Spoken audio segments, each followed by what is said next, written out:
Praise the lord. ప్రతిరోజు అనుదిన వాక్యం ద్వారా మీరెంతగానో బలపడుతున్నారని నేను ఆశిస్తున్నాను. అలాగే మీరు కనుక మన యూట్యూబ్ ఛానల్ని క్రొత్తగా వీక్షిస్తున్నట్లయితే మన యూట్యూబ్ ఛానల్ని సబ్స్క్రైబ్ చేయండి, ఇతరులకు షేర్ చేయండి.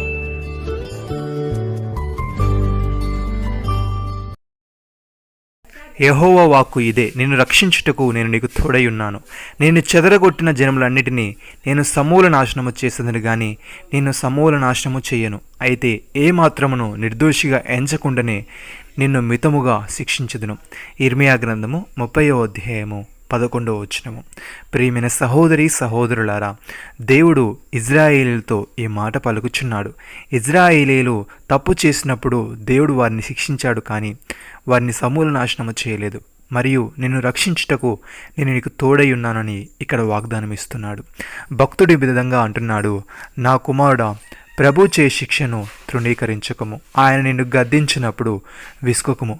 ప్రభు తాను ప్రేమించు వారిని శిక్షించి తాను స్వీకరించు ప్రతి కుమారుని దండించునని కుమారులతో సంభాషించినట్లు మీతో సంభాషించు ఆయన హెచ్చరికను మర్చితిని. శిక్షాఫలం పొందుటకై మీరు సహించుచున్నారు. దేవుడు కుమారులుగా మిమ్మల్ని చూచుచున్నాడు. తండ్రి శిక్షింపని కుమారుడెవడు? కుమారులైన వారందరూ శిక్షలో పాలు పొందుచున్నారు. మీరు పొందనిడల దుర్బీజులే గాని కుమారులు కారు. మరియు శరీర సంబంధులైన తండ్రులు మనకు శిక్షకులై ఉండిరి, వారి యందు భయభక్తులు కలిగి ఉంటిమి. అట్లయితే ఆత్మలకు తండ్రి అయిన వారికి మరి ఎక్కువగా లోబడి బ్రతుకోవాలని కదా. వారు కొన్ని దినములు మటుకే తమకిష్టం వచ్చినట్లు మనల్ని శిక్షించరు, కానీ మనము తన పరిశుద్ధతో పాలు పొందవలనని మన మేలు కొరకే ఆయన శిక్షించుచున్నాడు. సహోదరి సహోదరులారా, దేవుడు గద్దించు మనుషుడు ధన్యుడు. కాబట్టి సర్వశక్తుడగు దేవుని శిక్షను తృణీకరించకము.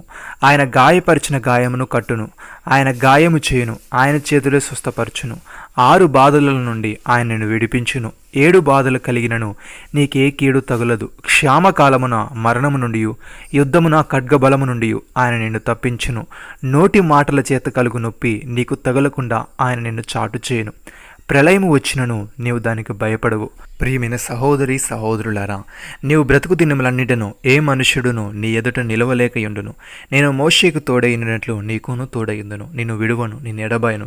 నిబ్బరము కలిగి ధైర్యముగా ఉండుము. వారికిచ్చిదనని నేను వారి పితరులతో ప్రమాణము చేసిన ఈ దేశమును నిశ్చయముగా నీవి ప్రజల స్వాధీనము చేసేదవు. అయితే నీవు నిబ్బరము కలిగి జాగ్రత్త పడి బహుధైర్యముగా నుండి నా సేవకుడైన మోషే నీకు ఆజ్ఞాపించిన ధర్మశాస్త్రం అంతటి చొప్పున చేయవలెను.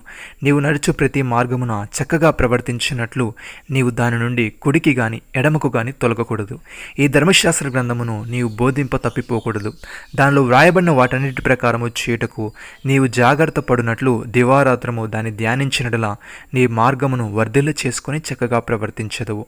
నేను నీకు ఆజ్ఞ ఇచ్చినాను కదా, నిబ్బరము కలిగి ధైర్యముగా నుండుము, దిగులు పడకము, జడేయకము. నీవు నడుచు మార్గం అంతటిలో నీ దేవుడైన యెహోవా నీకు తోడైయుండును.